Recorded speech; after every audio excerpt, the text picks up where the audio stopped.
a series of street demonstrations and union strikes following a recent eruption of violent attacks and extortion that has paralyzed the Peruvian capital in recent weeks. Peruvian President Dina Boluarte has vowed that authorities would quickly respond to a recent wave of killings tied to criminal organizations, yet little progress has been made. This has sparked anger among protesters who marched to the site of the APEC summit in hopes of drawing global attention to their cause. President Boluarte, who took office after President Pedro Castillo was removed, is considered one of the least popular leaders in the world. Some protesters burned pictures of her and others held signs with photos of the 60 Peruvians, mostly civilians, who were killed during protest in December 2022, which started after Castillo was ousted. The protesters are still calling for justice for those killed by the police. As some protesters scuffled with riot police and burned the American and Chinese flags ahead of the arrival of U.S. President Joe Biden and Chinese President Xi Jinping, others said that they were not against Peru hosting the conference. Nosotros no tenemos nada en contra de la PEC.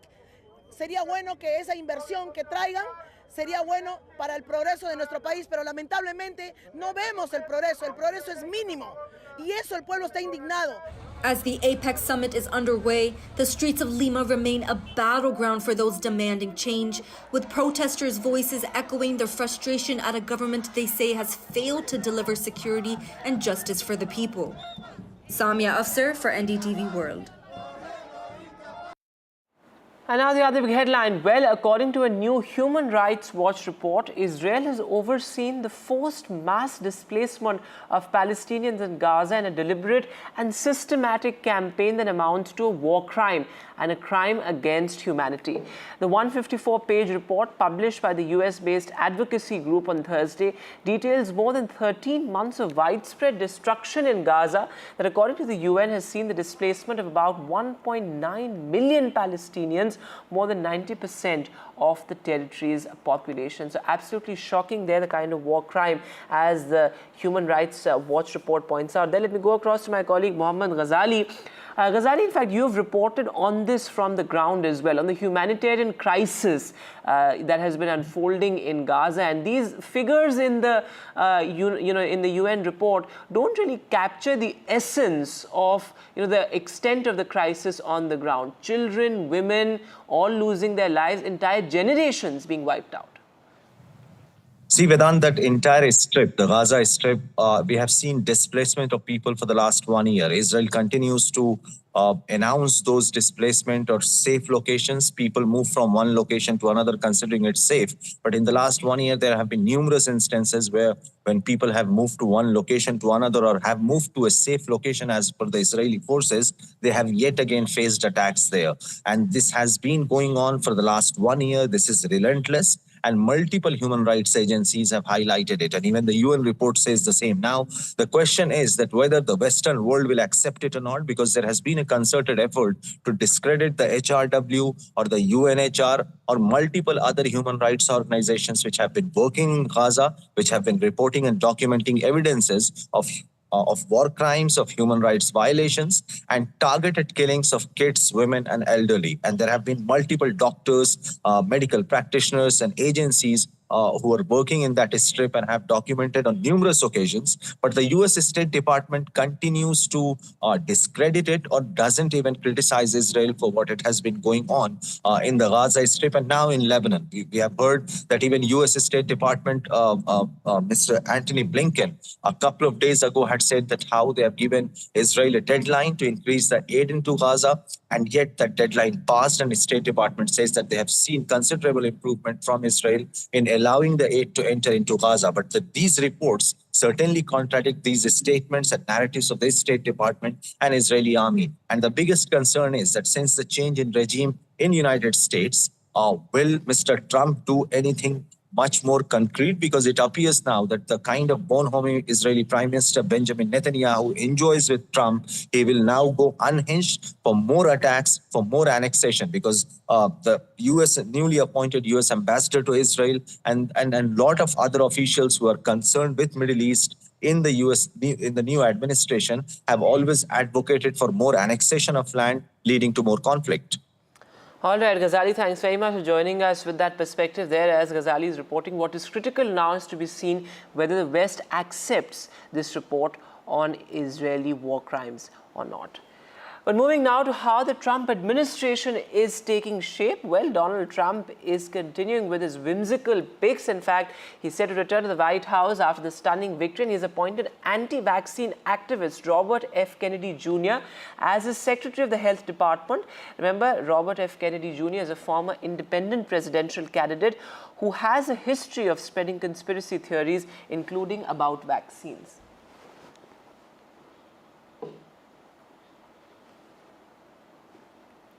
Meanwhile, Elon Musk, the world's wealthiest person and of course a close ally of President-elect Donald Trump, met with Iran's ambassador to the United Nations on Monday. This is what the New York Times has reported. The meeting between Musk and Iran's envoy was held at a secret location in New York and lasted more than an hour. This is what the NYT has reported, citing Iranian officials who reportedly described the discussion as focused on how to diffuse tensions between the two countries. Trump has, of course, vowed ending the two wars.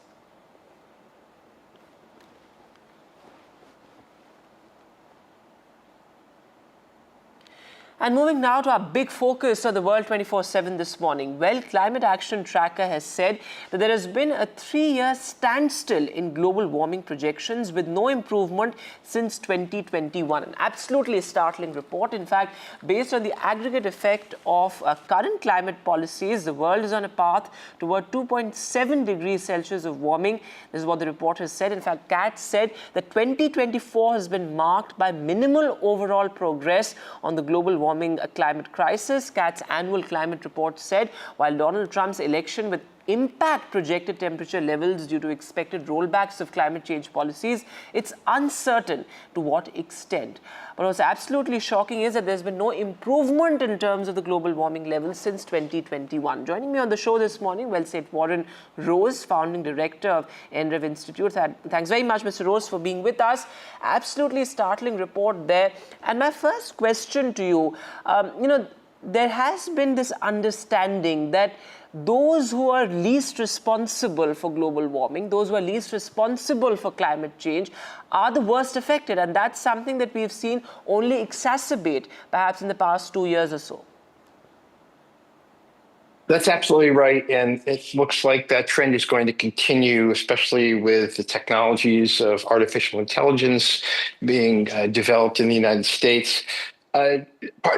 Speaking specifically to the issue of, the global temperatures reaching into the 2.7, I think 2.8 is what's now projected.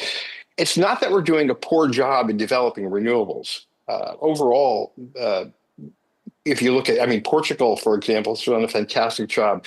So the problem is that we're continually using more energy every year than the energy use is outpacing the renewable energy production. So that's a basic problem that we have to resolve. And that could easily be resolved with energy efficiency, which is something that we don't prioritize because there's no money in it. There's a lot more money in developing solar and wind and nuclear. But the costs involved in selling a more energy efficient air conditioner, it just doesn't. That's part of the problem, is that energy efficiency is not prioritized. That's an interesting point you're making. And of course, what you said at the very outset as well, there's a great deal of inequity perhaps that marks our climate policies. But looking at the geopolitical reality, 2024 is perhaps the biggest election year globally. New governments are rising. The geopolitical reality is changing with new leaders, of course, taking over. Donald Trump's election, of course, we saw he spoke of the climate agreement there as well. How do you see all of this impacting, the world strategy vis-a-vis climate change? I'm not optimistic. The fact that we have in the United States, speaking from that perspective, the most powerful and largest energy user per capita, per person, we don't have a cabinet position that speaks directly to climate change. And yet we have other cabinet positions in energy and defense and that sort of thing. If you look at the cost of in energy of things like the Department of Defense in the U.S. The U.S.'s military represents nearly 1% of all energy use globally. So, and then if you look at what's going on around the world, look at the war between Ukraine and the Soviet Union. The carbon emissions of that war, people don't think about it from that perspective. It's a terrible human cost, but there's also a cost in the carbon emissions. And Mumbai, if I'm pronouncing it correctly, if you compare the carbon emissions of the entire city of Mumbai to the war, the entire city of Mumbai uses about 25% of the carbon emissions of the war between Ukraine and the Soviet Union. So we want to solve this problem. We have to solve global problems, which have been going on for as long as humans have been on this planet. We need to stop war. War is a huge cost, and think of all the people that are fighting around the world and all of these conflicts. If we were using that energy and that money and that ingenuity and the technology to solve climate change instead of grabbing territory, maybe we could resolve it. But I'm not optimistic, and it doesn't seem like we're moving in that direction. Absolutely shocking there, in fact, that analogy you made there also, and the environmental cost of war. I think that's something that we must look at. Thanks very much, Mr. Rose, for joining us with your perspective there. Absolutely shocking there. No improvement whatsoever as far as global warming action is concerned since 2021. But this as activists stage huge protests as the UN climate talks begin at Baku. In fact, climate activists sent a very direct message to the COP leaders. They said we need to pay up. In fact, they demand the richer countries to pay up as well. This has been something that's been much talked about, how the global south continues to suffer for actions that are not of its doing. In fact, rich nations are behind the most greenhouse gas emissions as well. And there you can see those visuals of climate activists staging those protests as well.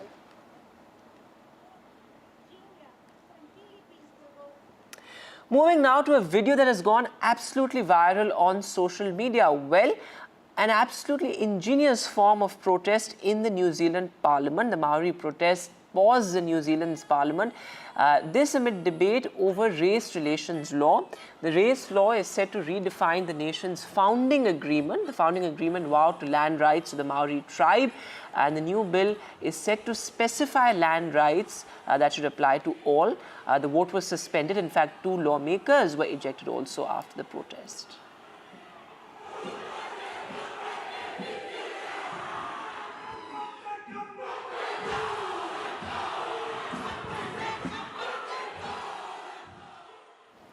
In other news now, days after Khalistani terrorist Arshdeep Singh Gill, alias Arshdeep Dalla, was arrested in Canada, India's Ministry of External Affairs has said that the agencies will be following up on an extradition request. Given Dalla's criminal record in India and his involvement in similar illegal activities in Canada, it is expected that he will be extradited or deported to face justice in India. So, of course, this is, remember, an extremely contentious case. He's been booked for various murder cases here as well. And the Ministry of External Affairs also specifying that the investigating agencies will follow up on the extradition request. In fact, this also comes amid the diplomatic row between India and Canada. India continues to sort of double down on its stand that there's zero tolerance as far as extremism is concerned, as far as Canada shielding terrorists and shielding extremists is concerned. And it's, of course, in that backdrop that Arsh Dalla was also arrested by the Canadian police, and now the extradition is only going to be expedited, something that the Ministry of External Affairs had pointed out earlier as well. And now the Prime Minister's crucial diplomatic visit to Africa and Latin America. He's all set to embark on that 3-nation trip from November the 17th. He's set to visit crucial countries like Guyana, also Nigeria, Brazil. This is the Prime Minister's first visit to Nigeria. In fact, it's historic in the sense that this is the first visit to Nigeria by an Indian Prime Minister in almost 17 years. He's also set to visit Brazil after Nigeria for G20. And of course, Guyana, which is home to a large Indian diaspora as well. And that diaspora connect has been something that has become a defining theme of the Prime Minister's diplomacy as well.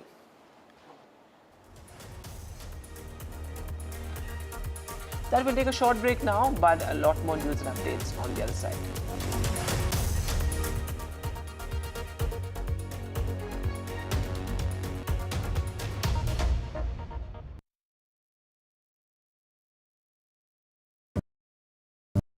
NDTV proudly presents NDTV World Summit 2024, the India Century. I now request the Honorable Prime Minister to launch NDTV World and address the summit. Prime Minister Narendra Modi's inaugural session at the NDTV Summit outlined his vision for the India Century, driven by aspirational India. हमारा प्रयास होगा भारत की century सिर्फ भारत की नहीं बल्कि पूरी मानवता की जीत की सेंचुरी बने. The summit brought together prominent global leaders, highlighting India's pivotal role on the world stage. Not just Indians trusting India's leadership, but the global South especially trusting India's leadership. Permanent seat on the UN Security Council is something that should be India's right. Canada is concerned, I think there are some very specific issues. I think a lot of people know that. AI is going to be one of the most important, drivers. It's a very exciting time for India, Indian cinema as well at a global level. NDTV World Summit was more than just a conversation. It was a confluence of ideas poised to shape our global future.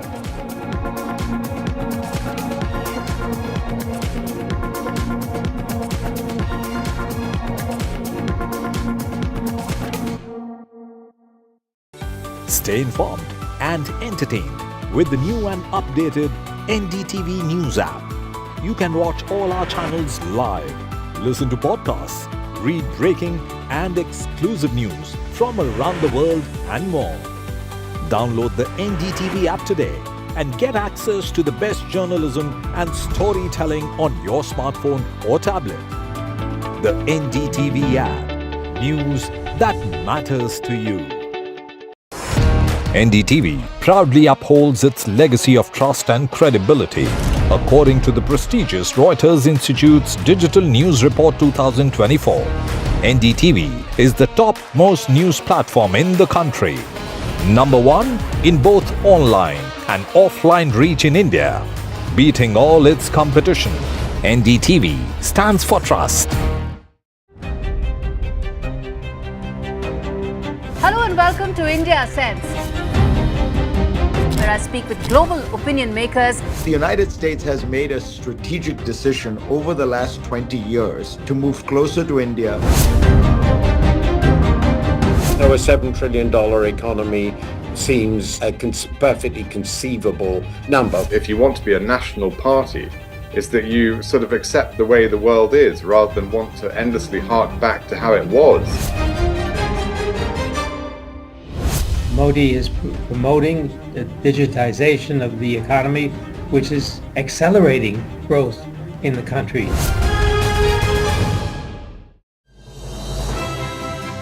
Our iconic Rashtrapati Bhavan is not only a magnificent building, but also a treasure trove of historical significance.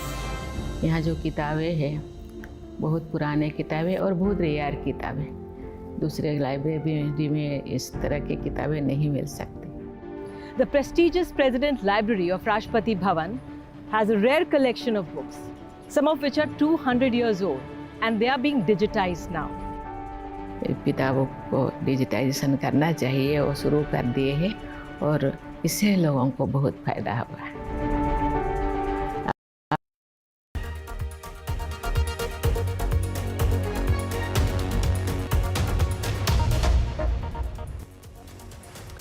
Welcome back. The European Union's crackdown on Meta continues, with regulators having fined Meta with a penalty of nearly 800 million euros for what they call abusive practices involving its marketplace online classified ads business. And remember, the European Commission issued the 797.72 million euro penalty after its long-running investigation found that the company abused its dominant position and engaged in anti-competitive behavior. This is the first time the EU has imposed a fine on the social media giant for breaches of the blog's competition law. In fact, Meta's tech rivals Google and Apple have previously been slapped with billions in antitrust penalties as well. In other news, the FTC is reportedly readying an investigation into whether Microsoft used anti-competitive tactics to maintain a dominant position in the cloud market. Well, according to the Financial Times, the agency is looking into allegations that Microsoft imposed punitive licensing agreements to prevent customers from moving data off its platforms. In fact, sources told FT that the FTC is also investigating claims that Microsoft hiked subscription fees for customers who wanted to leave, made its products incompatible with rivals, and charged steep exit fees as well. Meanwhile, strong winds and torrential rain have battered the Philippines as Super Typhoon Usagi arrived. More than 24,000 have been, of course, evacuated in northeastern Philippines as well. Look at those dramatic visuals coming in there from the Philippines. Thousands have been evacuated, particularly from low-lying areas, and the impact is going to be severe as well.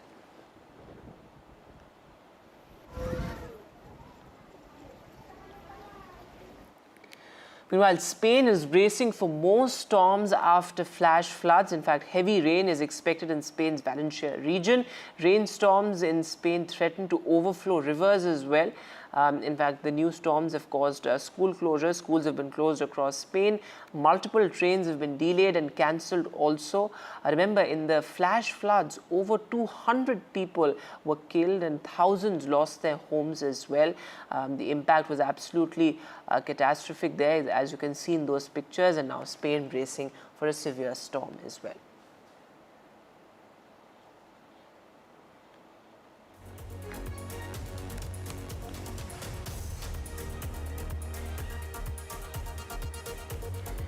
Meanwhile, in other news, the skiing legend has now announced that he will come out of retirement. In fact, the three-time Olympic medalist is all set to return after 5 years.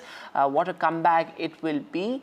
Remember, Vaughan has announced to return after a successful knee injury as well. She said that the retirement was harder than I expected it would be.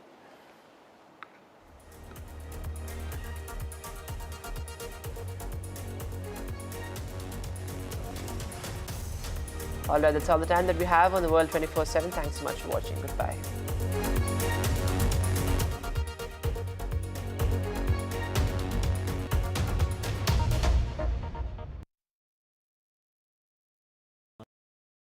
I want to thank the American people for the extraordinary honor of being elected your 47th president. Donald triumphs. What does Trump's win mean for America, for the world, for the wars, and for India-US relations?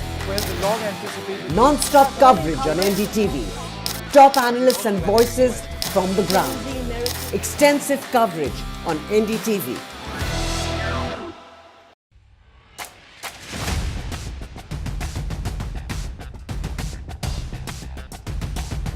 The last elections of 2024. It's the battle for India's economic heart. An election that will decide Maharashtra's future and India's political fate. Can the big brother BJP manage the competing ambitions of Mahayuti? Can the Red Book rally the voters once again for Congress and its allies? So as Maharashtra's future trajectory takes shape, we report